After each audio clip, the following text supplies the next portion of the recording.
ખેડા જિલ્લામાં ભાજપ દ્વારા booth level પર કામગીરી કરવામાં આવી છે। ત્યારે ખેડા જિલ્લા અધ્યક્ષ અજય બ્રહ્મભટ્ટની પ્રેરણાથી કઠલાલ તાલુકા અનારા શક્તિ કેન્દ્ર 1માં બૂથ સમિતિ ગઠનના કાર્યક્રમો કરવામાં આવ્યા હતા કે જેમાં બૂથ સમિતિના પ્રમુખો હોદ્દેદારોને અભિનંદન પાઠવવામાં આવ્યા હતા કે જેમાં ચૂંટણી અધિકારી અરુણાબેન ચૌધરી, ચૂંટણી સહાયક બિપિન સિક્કા, ધારાસભ્ય રાજેશ ઝાલા, જિલ્લા પ્રભારી, જિલ્લા સદસ્ય, સંગઠન પ્રમુખ, સંગઠન પર્વ સહ સહયોગી સુહિલ મલિક સહિત અનેક આગેવાનો ઉપસ્થિત રહ્યા હતા। તેમજ મોટી સંખ્યામાં બૂથમાંથી આગેવાનો અને માતાઓ બહેનો પણ ઉપસ્થિત રહ્યા હતા।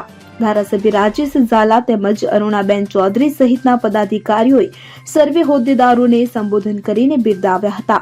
આ દરમિયાન બૂથમાં મોટી સંખ્યામાં લોકોએ હાજર રહી ઢોલ નગારા અને શરણાઈથી સૌનું સ્વાગત કર્યું હતું। બૂથ સમિતિમાં હર્ષની લાગણી છલકાઈ આવી હતી અને કાર્યક્રમની અંતે બૂથ પ્રમુખ દ્વારા આભાર દર્શન કરવામાં આવ્યું હતું।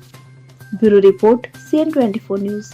હવે જુઓ દેશ દુનિયાની તમામ ખબરો તમારી આંગળીના ટેરવે। ઉઠાવો મોબાઈલ અને Google Play Store પરથી ડાઉનલોડ કરો અમારી CN24 ન્યૂઝ મોબાઈલ એપ।